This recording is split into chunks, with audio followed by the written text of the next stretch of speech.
We are Steve and Jill. Together, we've been buying and reselling land since the 90s. Our data-centric approach leaves our buyers asking, how can you sell it so cheap? Here on the Land Academy Show, We answer that and more. I'm Stephen Jack Butella. and I'm Jill DeWitt, and this is the Land Academy Show. This is episode number 1975. Today we're talking about the Land Academy. Well, here's the first topic. It's Jill's topic, and I love it. The Land Academy Casino.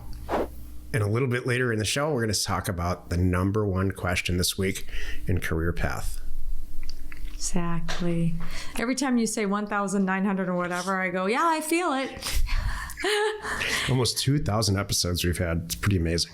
You know, it's funny. I'm going to ask someone that next time because sometimes I'm on the phone with you and you know that. And I'll have people say, oh, I've listened to them all. I'm going to go, I know.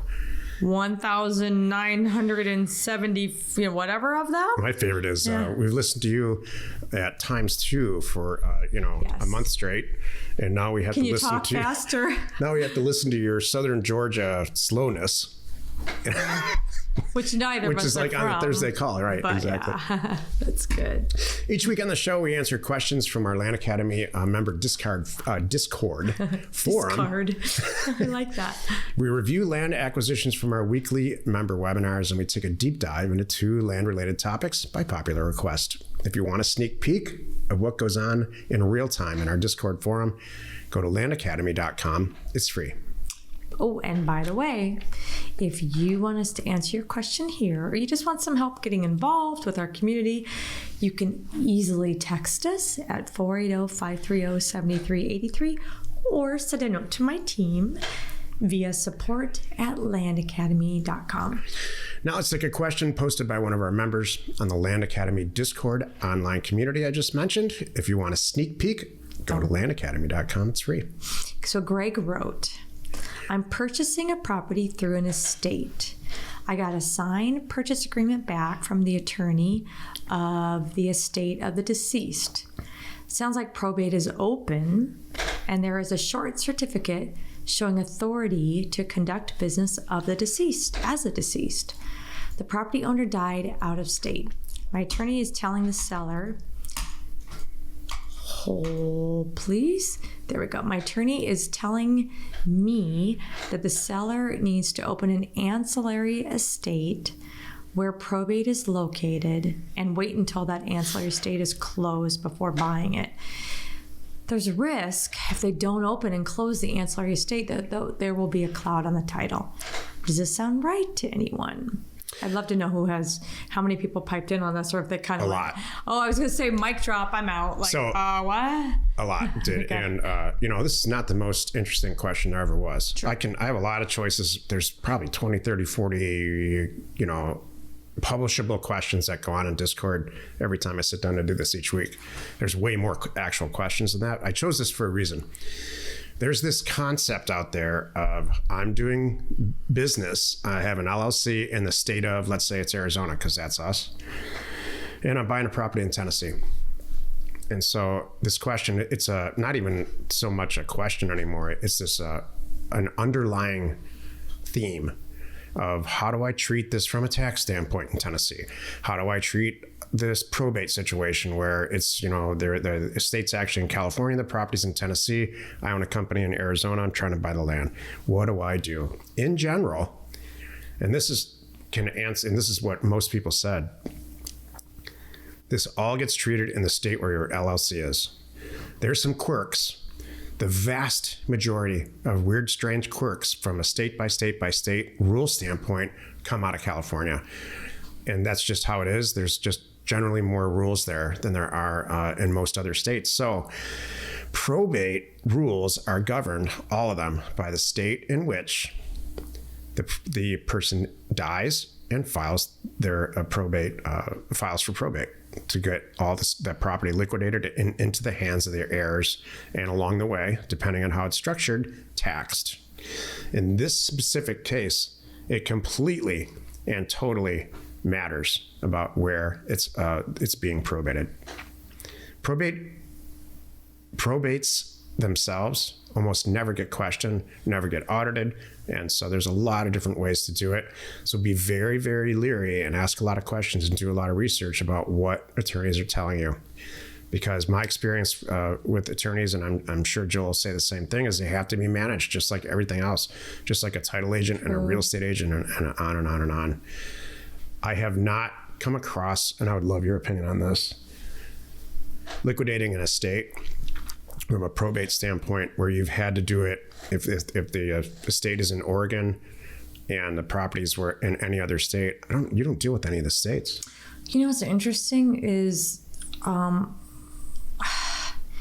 most of them, I'm not getting that involved in the situation. It's kind of like I'm putting it on the seller to make sure that they have it buttoned up so they can sell me the property.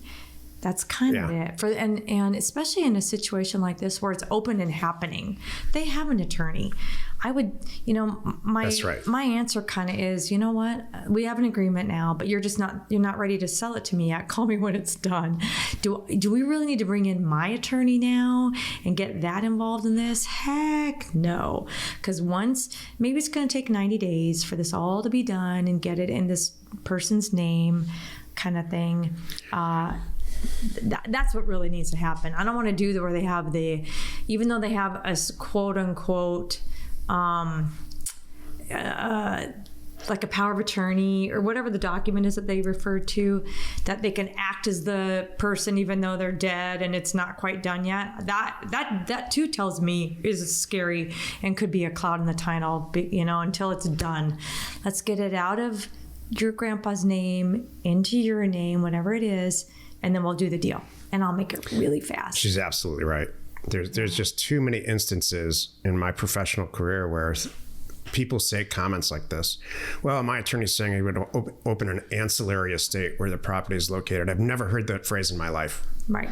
So thank you for asking this, because I think everybody needs to be aware of it.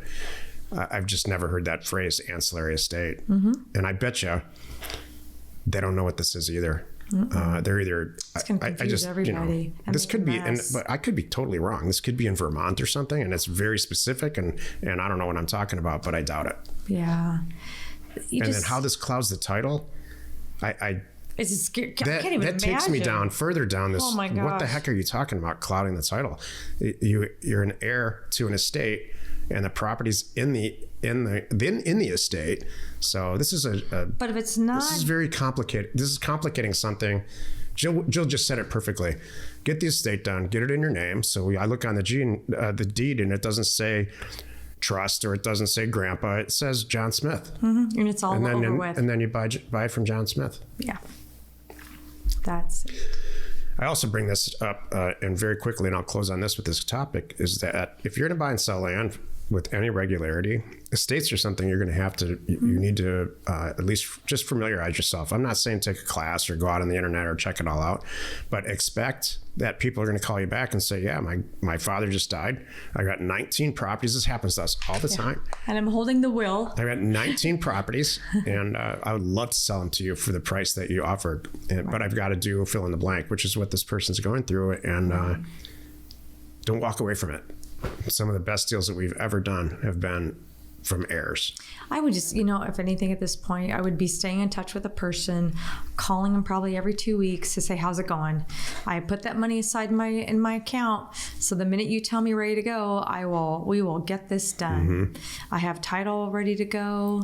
And I can do it in 10 days. It's interesting, Joe, how much times have changed, because there was a time where we would close people's estates out. We would really help. You know what Joe would say to this right now? Have a nice life. Yep. Yeah. That's what happens. Yeah. Joe and I have kind of, I don't know if it's cynicism or age or any of that, but we've just kind of refined this to the point where we probably do 15 to 20, maybe 25 deals a year, really good deals, and they're not hard. It's when you take a step back and you really think about it, like, and you put the pieces in place. Like, you start the mail avalanche, if you will, and you never take your foot off the gas. You like we do, you never have to think about these things. Yeah. You're not scrambling for a deal. You got 5 more that you could close right now. Sure, maybe the profit on those 5, are equal to this one. Maybe in it, I doubt it. But, you have several. I'd still take the 5 easy ones, move on, and keep this guy in the loop. I'll come back. I'll keep checking on you because no one else is going to understand it too or figure it out. So we'll get it done eventually. It's fine. Today's first topic, the Land Academy Casino. Jill came up with this today while we were brainstorming on topics, and I think it's absolutely brilliant. Okay. So this is a result of what I've been thinking about and talking about a lot this week. This week we had the advanced call, which we do once a month, and we also had the Land Academy ladies call, which we do once a month. I'm going to give a little plug. I'm the only one that has a Land Academy, a land investment ladies group, period. So if you want to be involved in it, send a note to support@landacademy.com. Okay, now that I got that out of the way. But the whole thing is, I wanted to talk to everybody about how long it takes. My topic today this week in the ladies group was, how long does it take to get successful? How long does it take to make money in this business? And I really we had a good discussion about that. And I have some notes here too that I'm going to share with you. So I guess let me start with that. So and then I'll tell you where my casino comment comes in. I knew what you meant. The second the phrase came out of your mouth, I said, I know exactly what you mean, and that's the title. I'm mad about it. Everybody wants a casino, but we're not realistic. No, everybody wants to win at the casino. That's the point. On the first pull. That's it. Okay, so we'll start there. Here's the thing. People come into Land Academy like, oh, I heard so-and-so. I'm here because my buddy talked about it, or I read this, or I saw that, and all I gotta do is put in $10,000 and pull this and sign a deed, right? And my 10,000 is 30. 20 or 30, yeah. Yeah, and then I could just do it over and over and over again, right? That's why I'm here. I'm gonna walk in and win every time, and it's not that hard, and anybody can do it, and I need no money. I love this. Oh my gosh, and I'm so frustrated that what company can you think that you can't go buy a Domino's franchise and go, I'm going to be the only guy, I'm going to be the first guy that's going to bring home $1 million, and everybody else makes like $60,000 to $100,000 a year running their own Domino's. I'm going to bring in $1 million. I got this. Well, Jill's description turns into a rant. Mm-hmm. Please keep this in mind, listener. That Jill and I started Land Academy in 2014, and we've been buying and selling land since the 90s. And never in all that time, especially since we've owned Land Academy, has the Land Academy casino ever been a topic. Yeah. People have come to us and said for years and years and years, I understand this is complicated. There's a lot of moving parts. I also understand if we work through them, or I work through them, take personal responsibility for this, then when I come out of the other side, I'm going to be making just a ton of money. So something happened very recently. I think I know what it is. But Jill's going to describe it. I don't mean to interrupt you. No, I just think it's a mindset right now. People think, I think because they're out there. You see people on social media and, fill in the blank show or whatever. You're like, oh, isn't that how this goes? No, hold on a moment. So here are my notes that what I talked about. I took a deep dive on this. I personally, and then within our group, what Land Academy is and everything that we're doing is showing you how to make a company, your own company, like my company. Is it an overnight thing? Heck no, it is not. And you need to think about it like that. And here's why one of the reasons coming up right now is because we've had some staffing changes, and I'm really helping out the team a lot right now. And I'm working with people that are coming into Land Academy and leaving in less than a year. Not a lot, but they're not giving it a fair shake, even under 2 years. I'm like, What are you talking about? Oh, I gave it 6 months. That's nothing. Did you give college 6 months and said, nah, not for me? And I did that. Did you give that 6 months? I gave marriage 6 months one time. There you go. Now that's different. But did you give a child raising 6 months? Oh, you know what? I can't get them sleeping. I can't get their sleeping pattern down. I guess I'm not cut out for this. No, 6 months is not enough. You need to really think about this. I'm going to argue, when you start your own land investment company, you are doing a startup. You need to think about it like that. And guess what, folks? How long do you think startups take? Well, according to FreshBooks, 2 to 3 years to become profitable. And then if you want my stuff and my links, send my team a note and I'll give them to you. LinkedIn said article. I dug in here. 3 to 4 years is a standard estimation on how long it takes a business to be profitable. Startups.com. The short answer is, these are all quotes, by the way. Short answer is, it takes at least 4 years. I don't think this takes 4 years, but okay. I think it takes 2. Hold on a moment. Inc.com, it takes at least a year to turn random growth into profitable, scalable growth. That's good. I like that. Yahoo Finance, the average business doesn't become profitable for 2 to 3 years. Then I got to... Jill, you did research. I did. I'm proud of you. Thank you. Then I went to Forbes. I found a good Forbes article. I'm like, I want somebody even bigger than these guys. So in Forbes, it was very interesting. There was a great article, and you're going to love where this goes here, where they asked, let me just read this quote. Now for the $1 million question. From a base of 100,000 successful entrepreneurs with businesses running for a minimum of a year, this person, Westwood, successfully culled 10,000 responses. His biggest ask, which will serve as a genesis of the book he's now writing, was the top personality characteristics that had helped them succeed. I love this, Jill. And then in order priority, they are, so here's the whole thing. This is not a casino. You cannot, 1 year is not enough to see if you can get to really make this go. And then what kind of people really do succeed at it. This is brilliant. And here's the top order priority. Number 1, vision. Number 2, resilience and persistence. Number 3, amazingly strong work ethic. Number 4, passion. And number 5, positive attitude.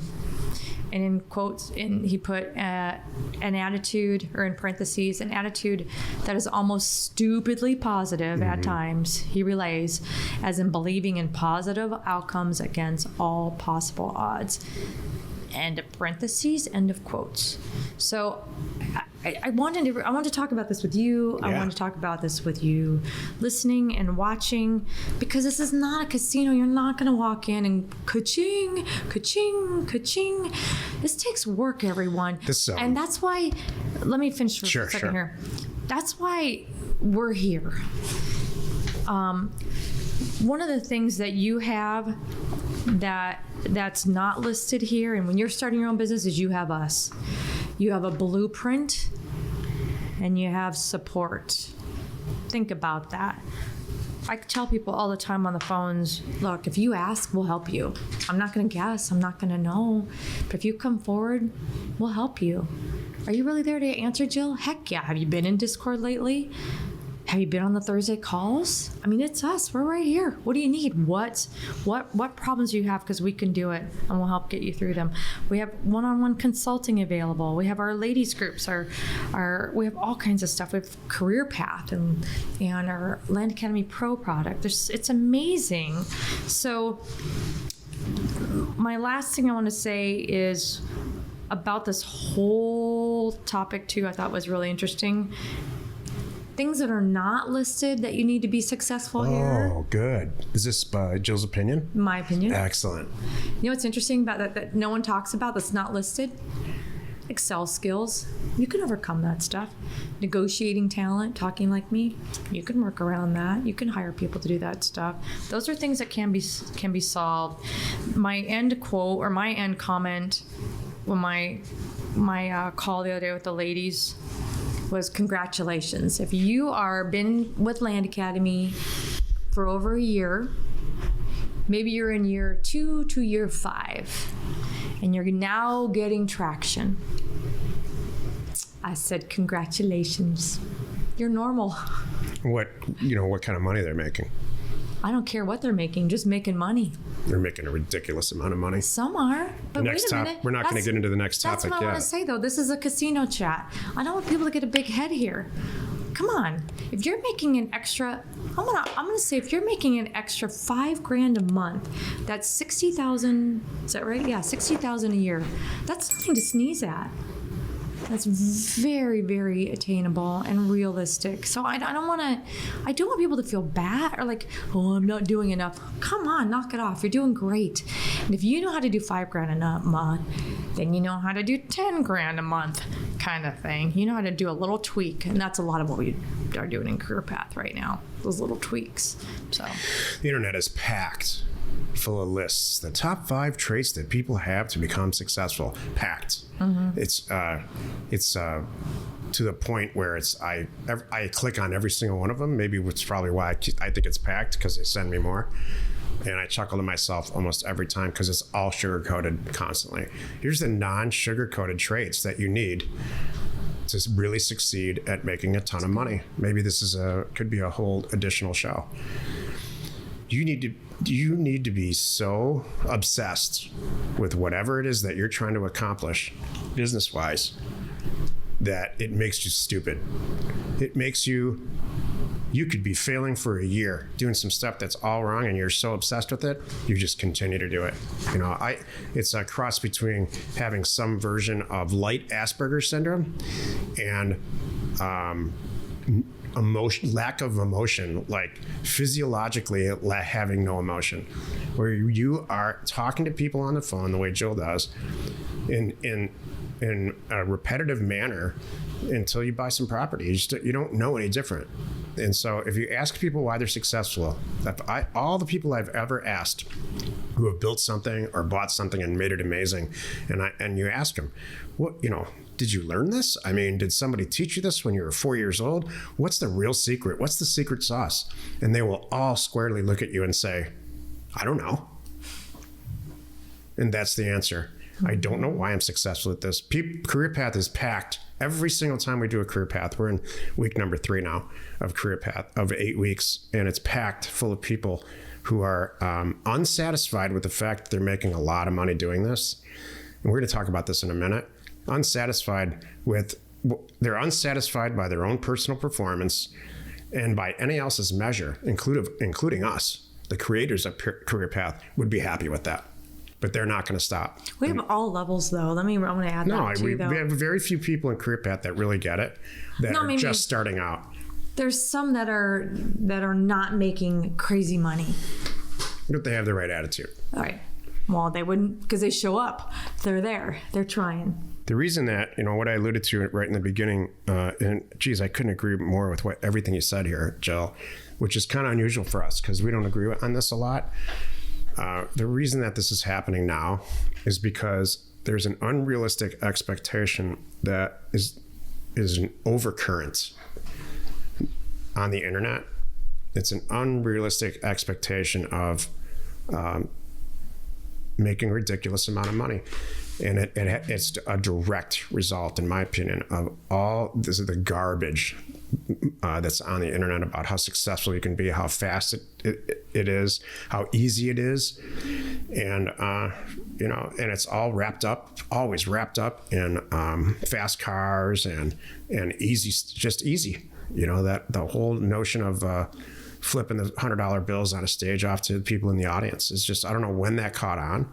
But it seems like it's bled in now to some aspects of Land Academy in the last probably 12 to 18 months, like I've never seen it. And I think it's a direct result. Also, there are some very young people that have gotten into, there are former Land Academy members that have gone out, taken the content that Jill and I have created, taken decades.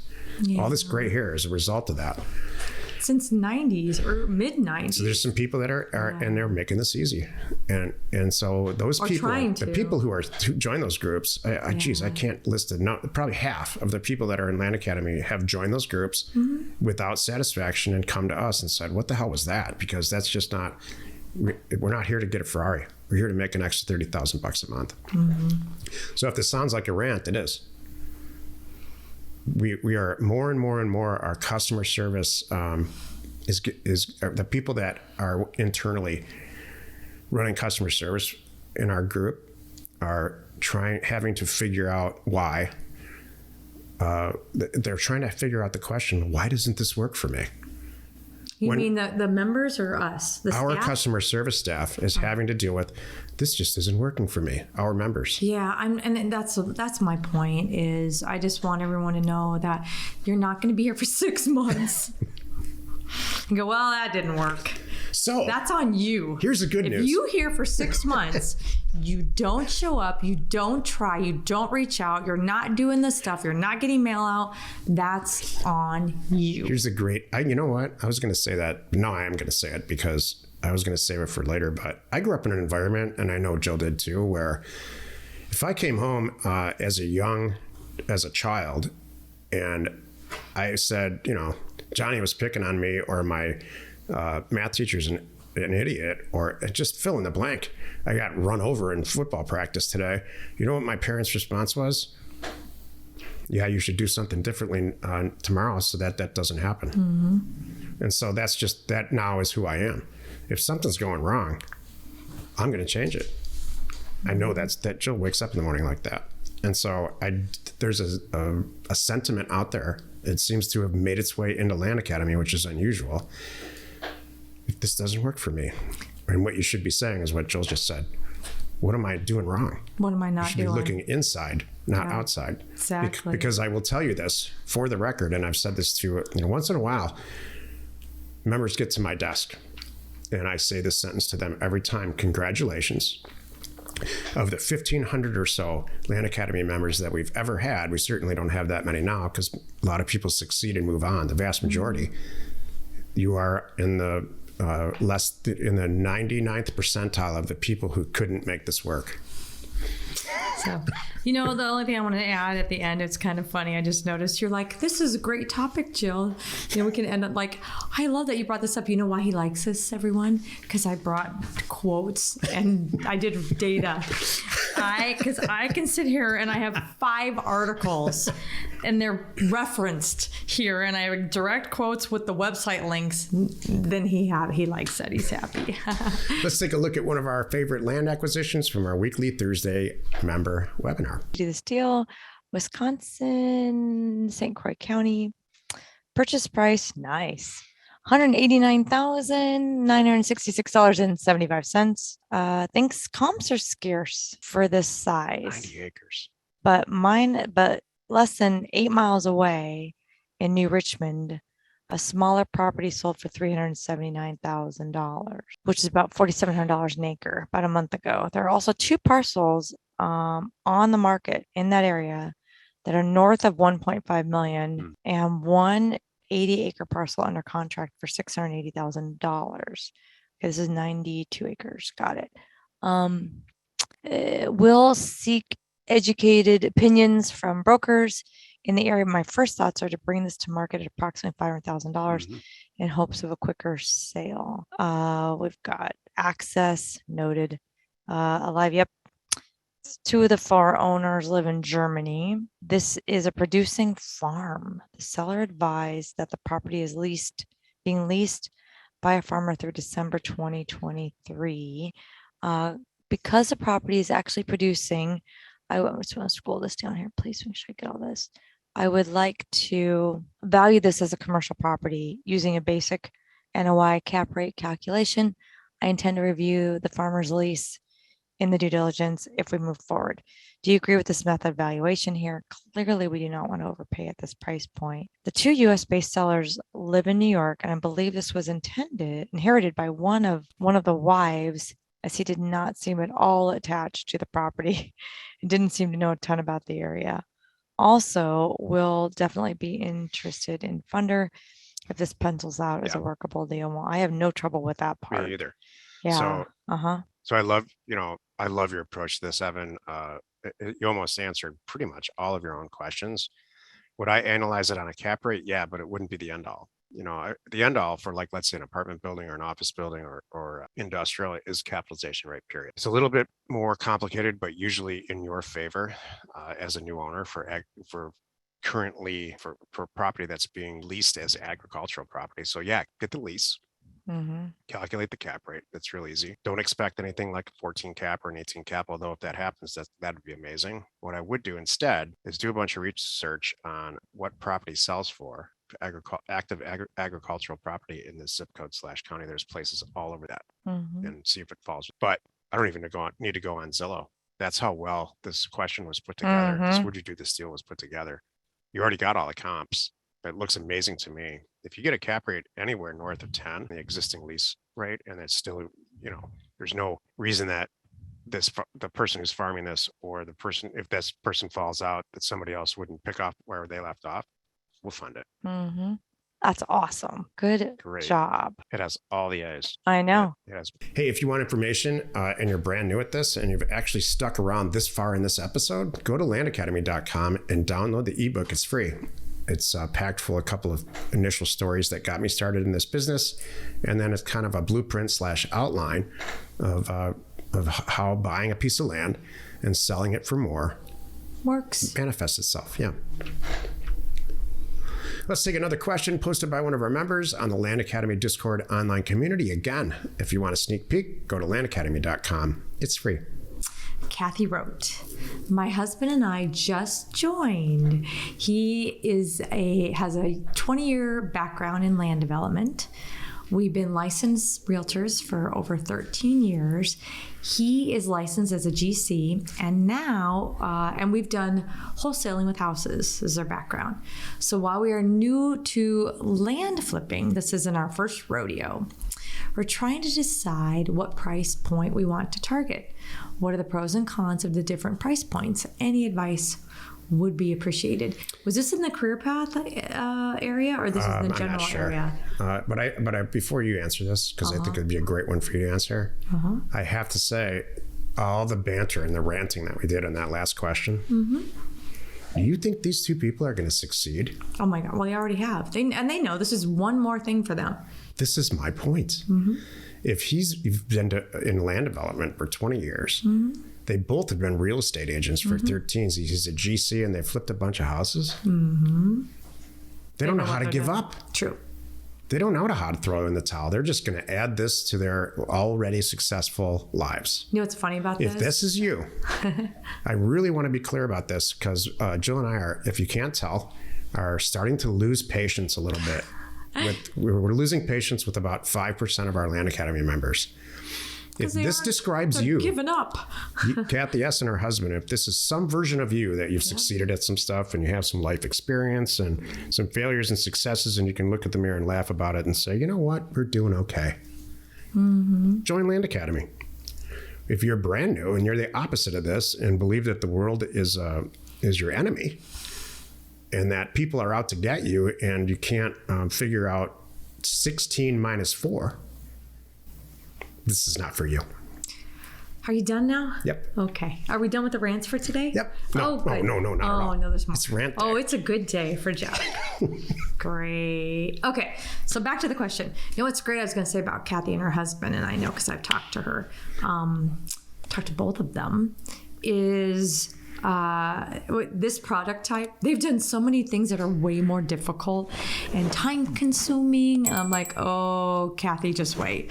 When you get in and see what we're doing here and what's going on, you might start dropping some of those other things because, renovating a house, you can't do that from an RV or the back of a boat. Doing a subdivision, I'm going to argue that one's even harder too. And there's so many things that just take so much time versus buy a property, sell the property. It's pretty nice.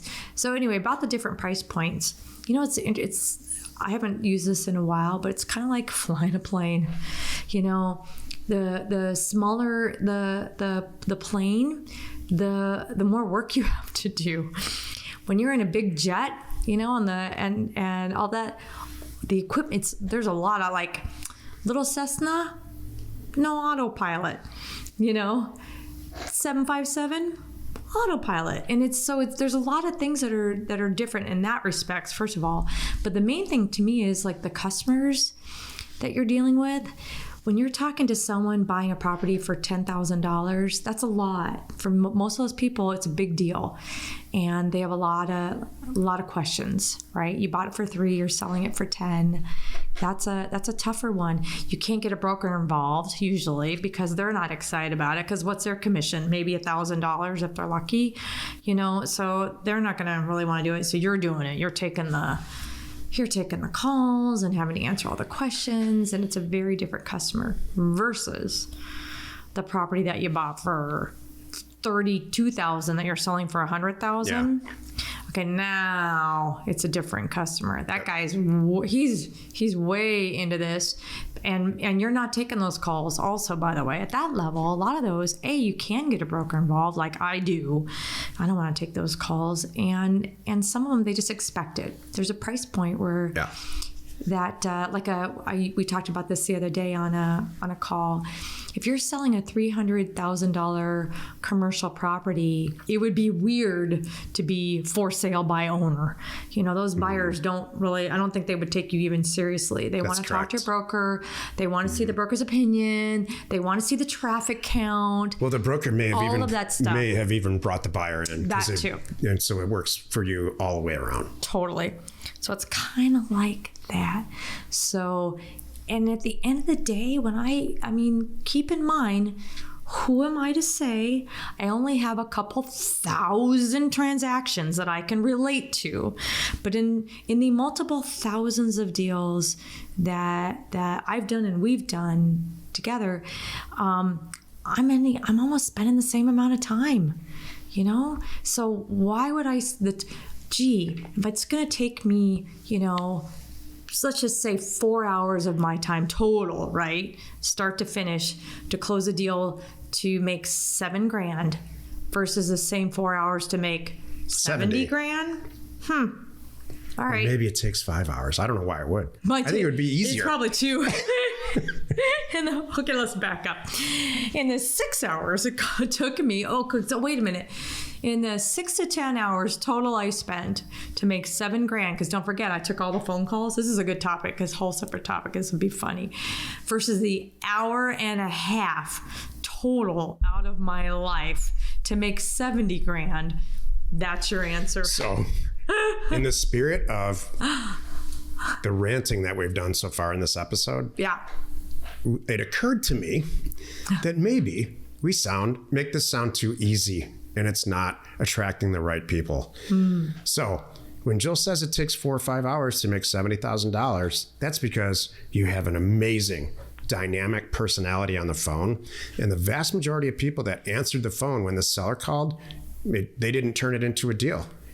But you, because you have a lot of experience, like Kathy and her husband, turned it into a real estate deal because you have some experience and know how to talk to a seller. You know what really was going on? The reason I can say, what do you mean this time and this time? Here's the reason why a $70,000 deal took me an hour and a half of my time. Because Pat Live answered the phone, and I have a transaction coordinator. And Jill's been in the business more than 2 years. And I know how to pick an amazing agent to sell it. And she doesn't have to worry about sending out the mail because her partner does it. Well, and even that so way, I'm trying to be real honest here instead of saying, oh yeah, $70,000, 2 hours. But if you understand it and you follow our steps, you could do that too. Of course. That's the bottom line. Every last answer. Yeah. To every question that you have. If we can do it, you can do it. How to get to making $70,000 and it takes you 2 or 4 hours. Every answer, we have them all. But it's going to take you, depending on where you're coming to this in life. True. It might take you a couple of years to get there. It might take you a couple of months. You might never get there. That's for you to decide. Thank you. Usually she gets all over me about, like, God, you're really being negative. Not today. Today's second topic is called the number one question this week in Career Path.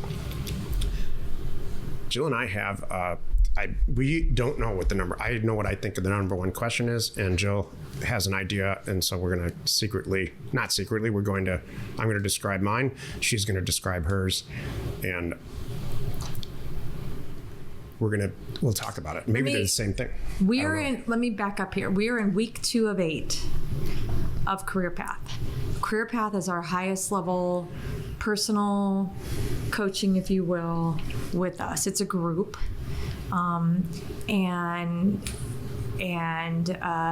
We didn't. I didn't write down all the questions, but we both sat and thought about it and said, "All right, what do you?" So out of week 1 and now we're in week 2. So this is really week 2. What came out of that? Thank you. So it's a very common theme in week 2 to find out why everybody's really there. Mm-hmm. And they're all there for different reasons. Most of them are there because they're very successful and they want to be more successful. Some people are there because they have the very conducive personality to succeed at this, but they're just starting out. That happens. Totally happens. Just like Kathy and her husband. Done a lot of stuff, amazing stuff in life, but are going to take a crack at flipping land now, which we love. I love involving people like that. But there's a theme that's happened, and not just with this career path, but with just about every career path we've ever instructed, that goes something like this. I've been doing this for a few years. The first year I did this, this, and this, and it generated about $1.2 million. The second year, I did the same thing. This, this, and this. It generated about 2.3. And then this most recent year, I did this, this, and this, the same things, and I'm back to 1.2. I keep doing the same thing, but I get different results. To which I say, like the Marines say, whatever happened to adapt and overcome? If you're doing the same thing over and over and over again, you've all heard the cliche. You know what that definition is. And so you have to adapt and overcome. And this is the number one question is, what am I doing wrong? And the fact is, you're not doing anything wrong. You're experiencing a startup. You're experiencing owning a business. And I mean, if you don't think that people who own convenience stores, manufacturing companies, and any type of service business or any business have to change their stuff all the time, release new products, whatever, depends on the type of put stuff on shelves a different way. Maybe when it's really slow, reach out to your best customers, give them a great, amazing discount, or create a new product for them where it becomes a subscription base where you can buy all the potato chips you want for $150. Every month, or some version. So changes in your business, whatever you own, have to happen. You have to freshen stuff up all the time. You cannot do the same thing, mail the same county over and over and over again, mail the same 14 fill in the blanks over and over and over again and expect to make the exact same amount of money or expect it to go up. You got to try new stuff. Mm-hmm. So I took it as I was thinking about the question. So my answer is kind of similar to yours. My answer is the group, most people in the group are saying, what exactly do I need to do to hit X goal? And for everyone, it's different. That's over there. And I think, honestly, it's kind of interesting with this group. I've already picked up on several things. In week 1 with you all, as you're giving us your introductions and you're sharing a little bit about, your experience, which is nice because now we have a couple years of career path too. I'm like, and not just a couple years of what I've been doing, but helping people at this level. And now I can go, got it. Like I could pick up on it pretty fast for many of you. And throughout these next 7 weeks, we're in week 2 here, so 6.5 weeks. We're going to help you see the light and give you those answers. Yeah, for sure. So and for some people, like what came out of that this week was simply my part 2 was the biggest question, just trolling for those bigger deals. Like, hey, I've got this, I got this, I got that, I got that. I just need those deals. Awesome. So that's what we're tackling. So that's kind of how Career Path is. One by one, we're just going through all of it to help everybody understand. My business, when I started this, buying and selling land, it was in the very early stages of the internet as it relates to e-commerce. And so I didn't have any choice but to travel around the country going to tax deed sales. So you'd sit in a county, small packed in county, and a guy had a gavel in the front, and they would auction off back tax property. I would buy it, put them out on eBay, and sell them. My rule was never pay more than $100 an acre. And I did it all over the Southwest for years and years and years. I was unattached from a relationship standpoint, certainly didn't have any kids or any real responsibility, so I could do that. What we do now is about, 20 deals a year, maybe 25. We don't Not counting deal funding. Now almost ever make a decision to buy a piece of property where we're not going to net $100,000. That's kind of our rule. And so now I went from doing 8,000 deals a year, auctioning them off on eBay. This is way back in the 90s. And then I went through, 20 business changes between then and now. And 2 years from now, I can tell you right now, it's not going to, our land buying and selling operation won't look anything like it does now, because we adapt and overcome and things change.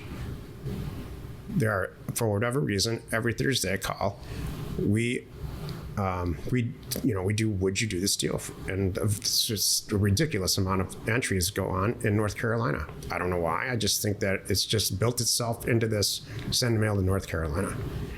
And so I hope, for the sake of the people that are constantly mailing North Carolina expecting the same thing, I hope for them that they learn quickly that they need to change their business model, or not their business model, but adapt and overcome.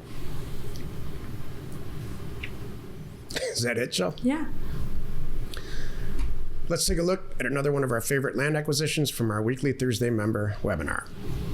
Same county, Person County, North Carolina. Lots similar shape, have homes built on them. Okay, that's adjacent. That's good. Oh, we have access here. This is, please, sweet. I love these. Can I show you why? Let's see slope though. 2 properties next to each other. Yeah. All of these have something on it. Great.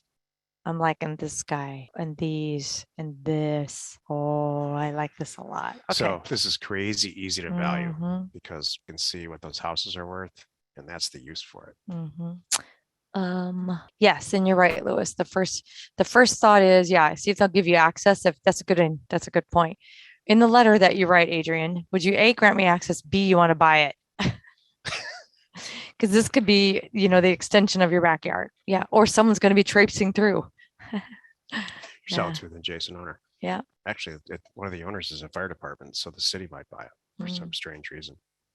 Okay. So this one, the soil will not perk. How do we know this? How do we know this for sure on 7.5 acres? I argue that all the time. I would not accept that. Yeah. Especially with all the houses around. There's everybody. Okay.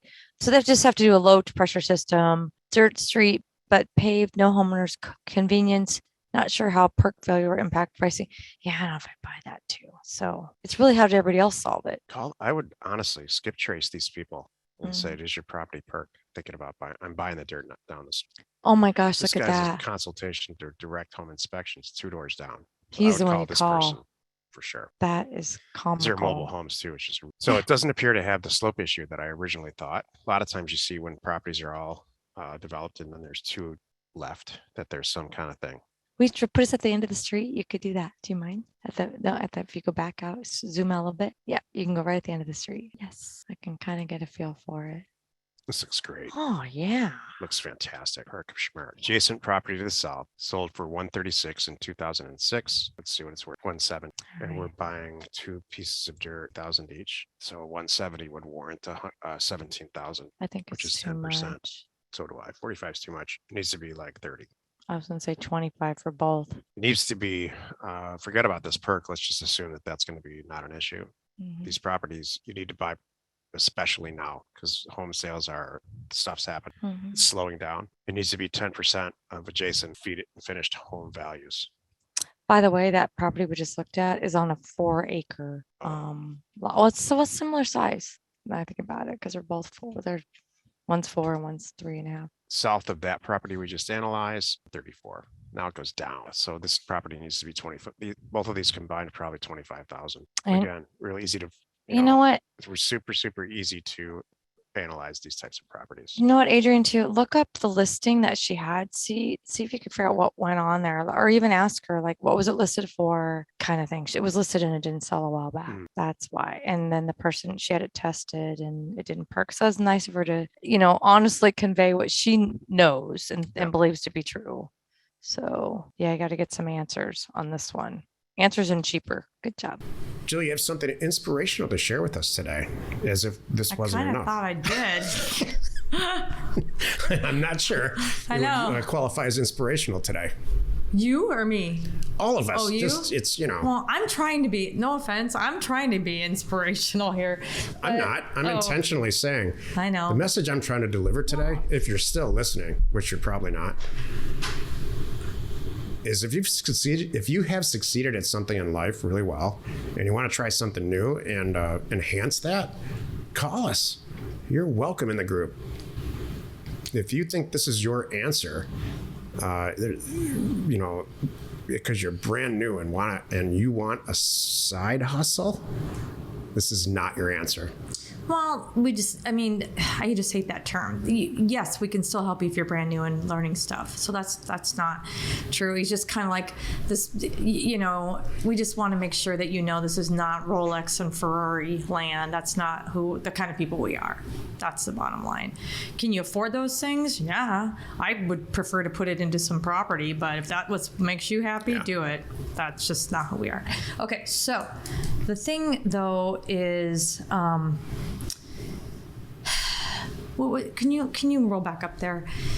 Yeah, that's it. My note was giving up too soon. I wish I had a canned reply. I wish there was some way I could pull people back, because there's so many people that don't give this a good enough go, and it just breaks my heart, and you know who you are. There's people in Land Academy who've been here for years, and they're the right people, and they know us, and they appreciate us, and they're here, and they're growing. As we're growing, providing tools and resources, it's helping their business. So Land Academy is not a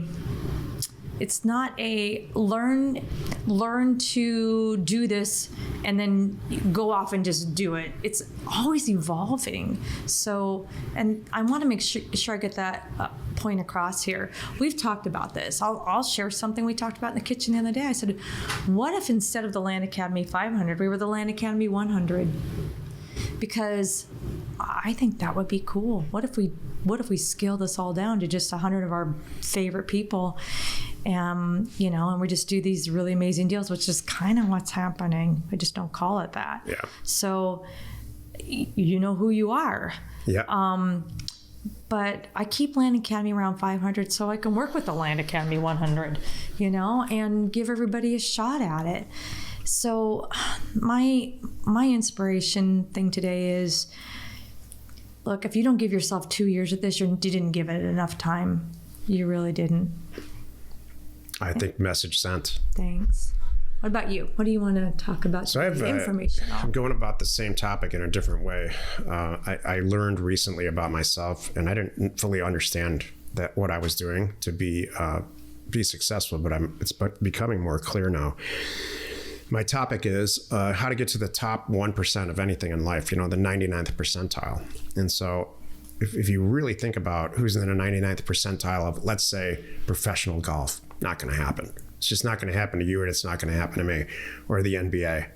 Those people they have some special thing coupled with some, I don't know what the recipe is to be at the top 1% of the NBA, but the vast majority of the people I've ever met, if not everybody, it's just not going to happen.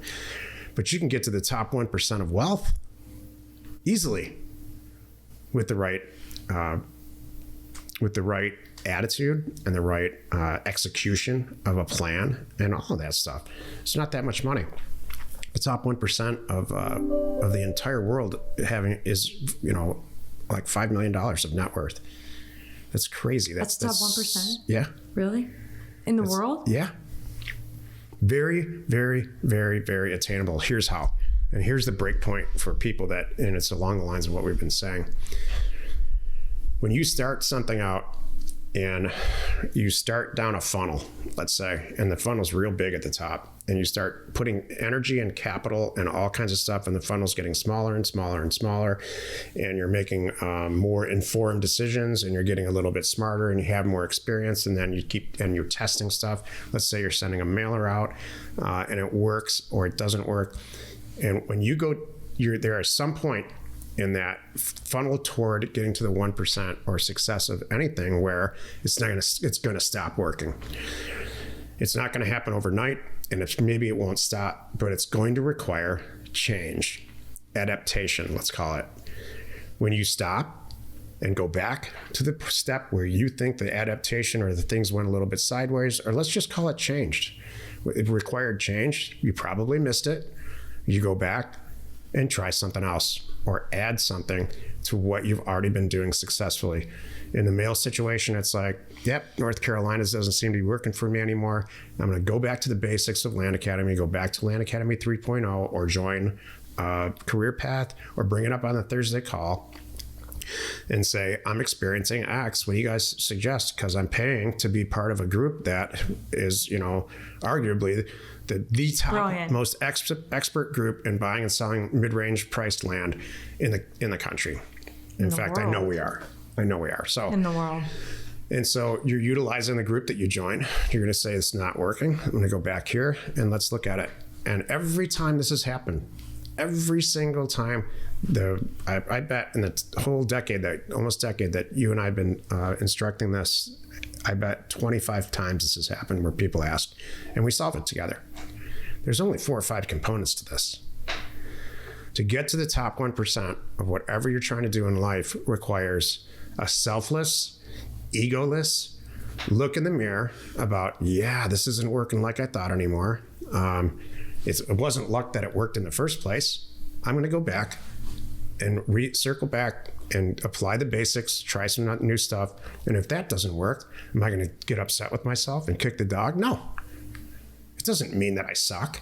It just means that what maybe not was the best, wasn't the best decision. I'm going to go back again and again and again. And somebody told me this recently, and I looked cross-eyed at him, and then I started thinking, that's exactly what we do. I don't go to tax auctions anymore. They still have them. It's just not the best way. I don't buy $5,000 property and sell it for $8,000 anymore. It's just not worth it. And next month and 3 months from now, if we aren't buying and selling the property that we want to, or the numbers aren't where we want, Jill and I'll get together, probably over a couple of drinks, laugh about it and say, let's try Alaska. You know what's funny about that? You just brought up that stop and go back point. That made me think of what I was talking about the other day with someone in our office. We were talking about, remember the days before we had our phones and before we had even the little Garmin on your dashboard? Remember how we used to get around? We had a good old-fashioned book. In California, it was the Thomas Guide. And I've never heard this. Okay, so you'd have to, and I'm going from Garden Grove to Laguna Beach, right? Here's what do. I get out the Thomas Guide and I start looking, and you write down on a piece of paper all the steps that you need to go. I do this, and then again the 133, and then I go here, I take that turn, and you have to flip the page. So you'd have to sit and look at the book, flip the pages. While you're in the driving, book. of course. No. This is before you leave the house. Oh, okay. Okay, so this is how it used to go. I'm planning a trip with my friends to go to the beach today. So I get out the Thomas Guide and I sit down with a piece of paper and I look where we are. I'm like, I go down Brookhurst, get on this. Some of you know what I'm talking about.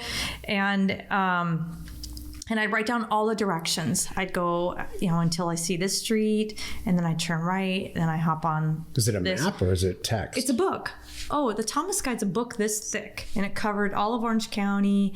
LA County. Does it have a map in there, or is it like turn right at the stop? No, it's a map. It's a big map. It's a big map. You've never seen a Thomas Guide? No, I should get one. Never heard of this. And I'm in the land business. Thomas Guide this is how you get around, right? You get out the Thomas Guide and figure out where you're going. And you'd see the map, and then you run off the page of the map and it says go to, page whatever, and you have to flip over to page 103 where it continues the map, and that's how you learn where you turn and all that good stuff. So the point is, though, I have my notes with all the steps. Well, what would always happen sometimes, I'm talking to my friends, we're driving, and I'm like, oh, uh-oh, I'm not seeing the street I'm watching for. I think we passed it. So what do you have to do? You can't like regroup right there, especially if you're a teenage girl. This is the best I can do right here. I'm really good north, south, east, west. I don't know if I was good back then, but so we'd have to go back. Like we'd turn around, go back, and find the street where we missed the turn, then make the turn and get back on track. So that reminded me of what you were saying here in Land Academy. It really is kind of like that. We're going to help you with all the steps, and we're right here. The difference is you can call us and ask us in person on the Thursday calls, like, A, this step didn't make sense, or B, I missed the turn. I'm not doing something right here. Can you help me? Yeah. So I like your turn around, go back, figure it out, and come out again. And then you will reach your destination. We did reach sweet little Laguna Beach back then. Can't give up. It was funny. Now I got to go. I've been on Amazon. I can get a Thomas guide. That would be kind of fun to have Get the around. one you use too. I want to see the one. Yeah, I'm going to go get one. So, or maybe on eBay. You know what? There is someone right now with one on eBay that's been sitting under the seat in their mom's station wagon for 30 years. I want that one. It's got McDonald's French fry grease all over it. Yeah. All that. It's warped, yeah. Oh, all kinds of things have spilled under there. So yeah, I'm going to go get one of those and I'll present that. So that's really good. Hey, anyway, don't forget, you can reach us for questions or help just simply by sending a note to support@landacademy.com. Join us next week, Wednesday, for another interesting episode. You know what we do here? We buy land cheap and we sell it for more on the internet, usually a lot more. We are Jack and Jill. Information and inspiration to buy undervalued property.